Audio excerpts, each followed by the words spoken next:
This is our second video in our Zipup Cloud series. In the last video, we installed Zipup Cloud and we set up the domain for it. In this video, we'll install our first JavaScript application. So let's start. I am on cloud.zipup.dev and I'll just sign in. And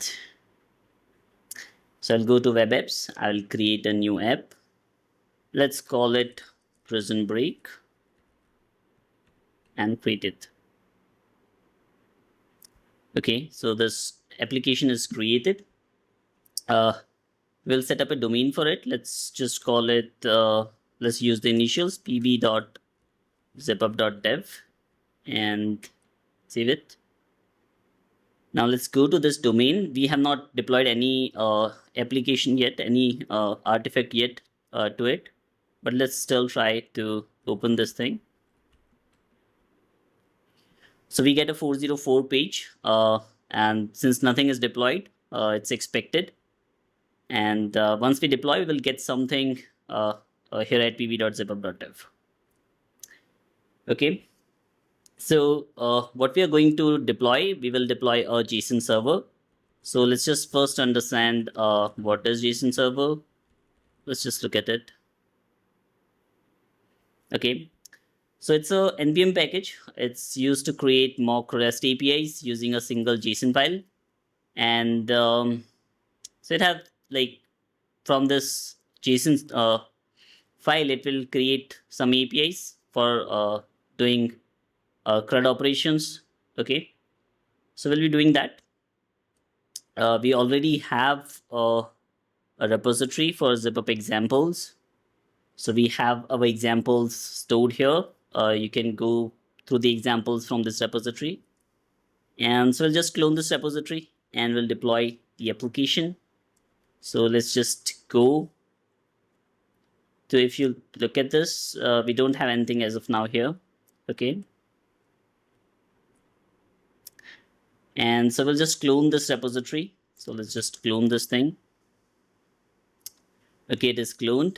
We will, if you look at, so we have this folder called Zipup examples. We'll just check out to, we'll just change the directory to Zipup examples and we'll check out to app.json server branch, right? Now, if you see, we just have this folder JSON server. Okay. To deploy our application, we'll need Zipup CLI. We can, so it's a CLI, it's an NPM package. If you just go to npm.js and if you were tried Zipup CLI, yep. So this is Zipup CLI NPM package. It is used to deploy our JavaScript applications to, or any applications to Zipup Cloud. So we'll use this thing. Okay. So we'll just install it globally so that we can call it from anywhere. Okay. Okay. So before we deploy our JavaScript application, there are a few things that we need to know. We will go to our docs. And if you go to the deploying an application, and you will see, so the important thing is that start command is required for deployment. So in Zipup Cloud, this is where you set your start command. Start command is basically, you know, it's executed when an artifact is uploaded or your application is restarted. So it is required. So you have to set this one thing. The second important thing is that you have to run your application on Zipup port environment variable. So your application should run on this port. So for example, you're using Hono or Express, you just get your port from this environment variable and listen on this port. Okay, this is important for routing.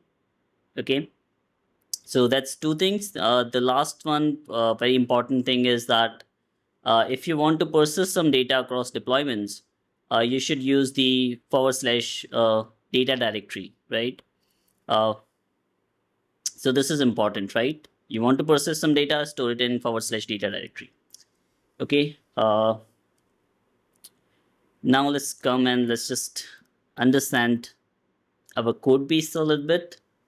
So if we go to JSON server, okay, and if we go to package.json, this is going to be our start command, okay, and whatever start command is basically doing, it is running a start script init.js, and then it is starting the JSON server, and it is saying that the JSON file is at data db.json, and it is saying that the port on which the JSON server should start is Zipup port.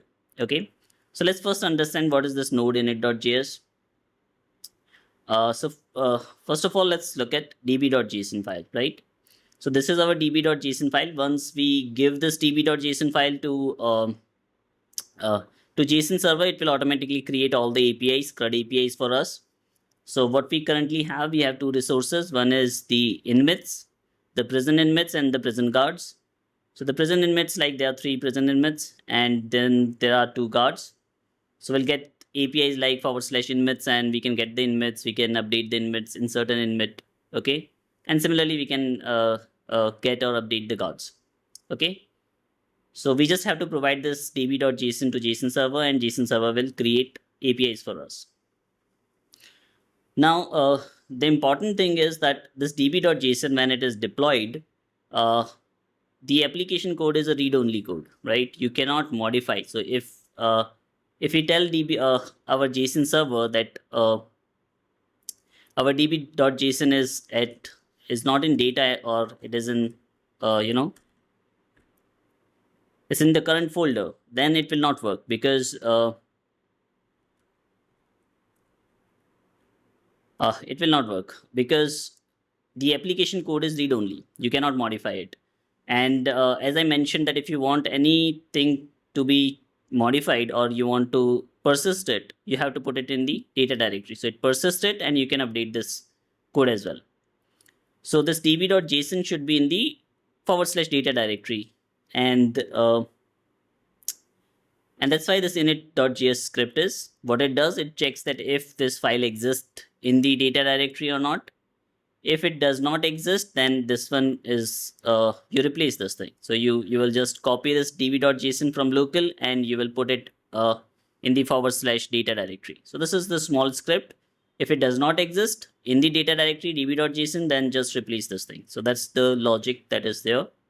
So this is our start command, basically. Run the initial script and then run the JSON server.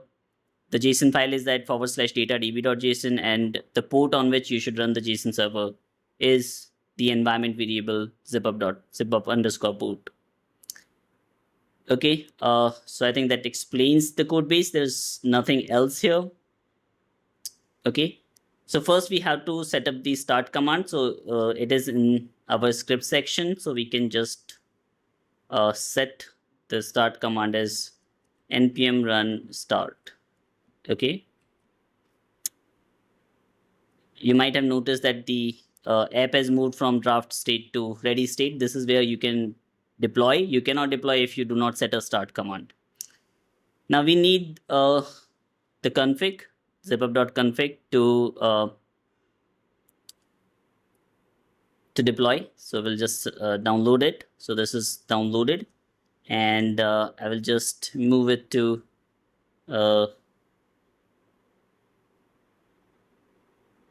yep,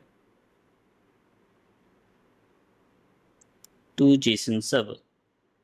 Okay, and I will just rename it. I'll remove the 32 from it. Okay. Okay, so now let's understand what is this zipup.config.json file. The first of all, we have a host. This is where your cloud is installed. Okay, your Zipup Cloud is there. So this is the domain. Your app key identifies your application for which you want to make a deployment. Every application gets its app key and a secret key. Secret key is used for signing your artifacts. So this signature is verified on the server side that it is indeed signed by you. So the signature is verified.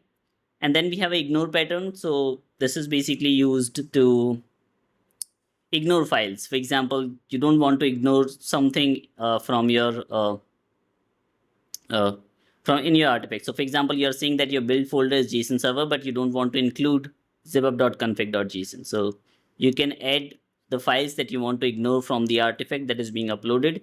You can add it here. These are glow patterns. We use Pico Match internally, so you can just check how Pico Match works. Okay, so we use Pico Match, so you can just learn how Pico Match works. Okay, how the glow pattern matching works. Okay, you should not. This is just for convenience. Ideally, you should not use your app key and secret key in zipup.config.json. You should ideally provide it using environment variables. We'll talk about that later. But yeah, and if you are having it inside your uh, zipup config.json file, you should git ignore it, right? So it is git ignored, right? So you should not put it here in general. Just for convenience, we are having it here as of now. Okay. And yep. So let's just okay. Now we have installed the CLI. We will move to JSON server folder. We'll do a install because we have an npm package JSON server that we need to install. So we'll run it, and then we'll hit the deploy thing. So currently we are deploying the entire folder. Generally, you will be doing a build step and you'll be uploading your build folder. Okay. So the deployment is successful. Okay. And now if I go to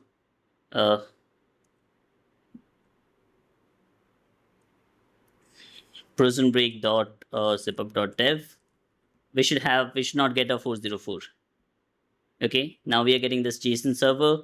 It is telling me that there are two resources. One is inmates and the other one is guards. If I go to inmates, it shows me the inmates, and if I go to the guards, it shows me the guards. Okay, so these are the APIs. We'll also hit it from our VS Code. So let's just go to API.http. Our server is not sandbox but prison break, and so we'll just make this call and let's just see it. Okay, so it's making a call to pb.zipup.dev/inmates, and we are getting our inmates, right? We're getting Michael Schofield, we're getting Lincoln, and Sucre. Okay, similarly, if you want to get the guards, or let's just say just all the guards, you have two guards, you can provide a filter that the rank should be captain, then you will have only bread in the API response. Similarly, let's say if you were to see our inmates, right, you see that Michael is in cell A23 and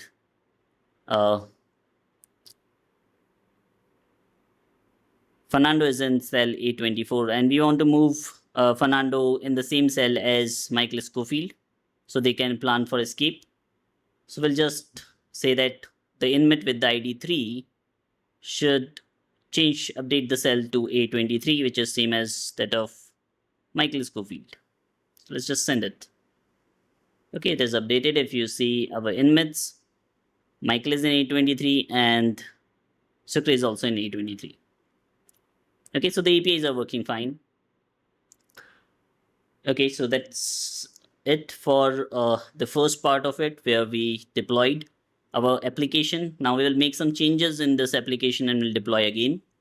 Okay, and for that, I will just check out to app JSON server 2 branch. Okay, and let me just clear this thing. Okay, so now what are the changes here? If you look at the changes, now the db.json have tasks as well. So these are the tasks that you need to perform to escape the prison. You have to map the prison layout, you have to access the infirmary, and you have to disable the surveillance. Okay, so these are the tasks that are there. This is app.json2 branch if you were to just see how it is different from our last code. So if I were to raise a PR from the second branch to the first one, it just adds these tasks in the db.json, as well as it also changes our logic to replace. Earlier, we were only seeing that replacing this thing if the file does not exist. If our db.json does not exist, then move our db.json from our code base to /data directory. Now we are also saying that if even the environment variable force reset is true, then also you should replace it. Because if I deploy again, it will not replace because that file already exists. So we will be using an environment variable to replace our db.json file. Okay, so we'll just come here. Let's add our environment variable, force reset, and set it to true, and set to true if you want to replace db.json file. So we'll add some description as well. Add this thing.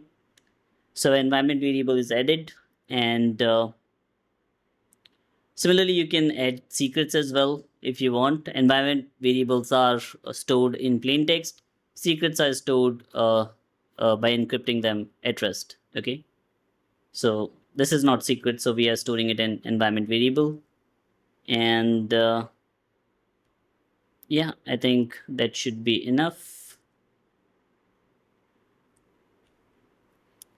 Okay, and we're just going to, okay, so let's just come to our apps first.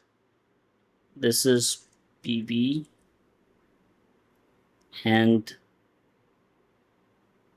if you will just check that other APIs are still working, but if you check this task API, this is currently not available, right?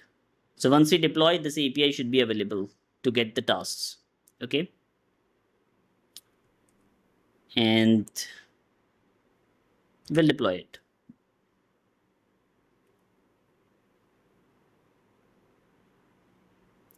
Cool. So this is deployed, and if I go to app.http and if I send this request, we are getting 200, and we are getting all the tasks. So this is also working fine.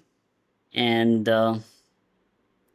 few other things to note is, let's say if you make some mistake, for example, instead of init.js, if I write init.ts, right?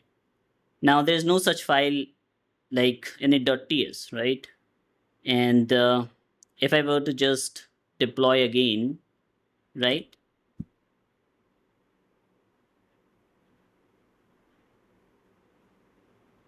Okay, it will give me an error that it cannot find the module init.ts, right? So yeah, so if the start command fails in some or the other way, you will get your container logs when you're deploying. So yeah, that's one thing. Let's just change that, and let's deploy again.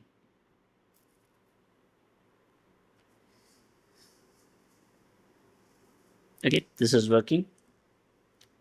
One other thing is you can also rotate your keys, and you should periodically rotate your keys as well. So if you rotate your keys, now the keys are rotated. So if I deploy again, this will fail. Okay, so it just tells you that the app key is unauthorized. Again, you can get your app keys, or you can download the config. I will change the app key as well as the secret key, and now if I deploy it, it should work.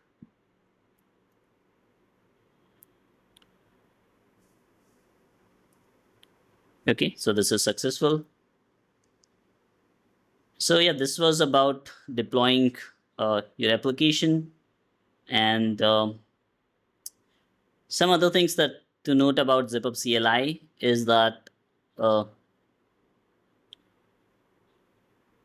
you can pass your configurations to Zipup CLI either in file, which we just saw that we were passing everything In the file build folder, we were passing in the CLI, but you can pass all these 5 arguments in the CLI or in the file, and you can also use environment variables to pass your app key, your secret key, and host. Okay, and you should generally use environment variables instead of your CLI or file for passing app key and secret key. Okay. The other thing to note about the ignore flag is that it is merged instead of replaced. So if it is both in CLI as well as in file, then whatever you are passing in the ignore flag will be merged. So that's a small change. But yeah, pretty much it from Zipup CLI as well. And yep. So that's it. We'll meet in the next video. We'll explore other parts of Zipup Cloud. Till then, goodbye. Thank you for watching.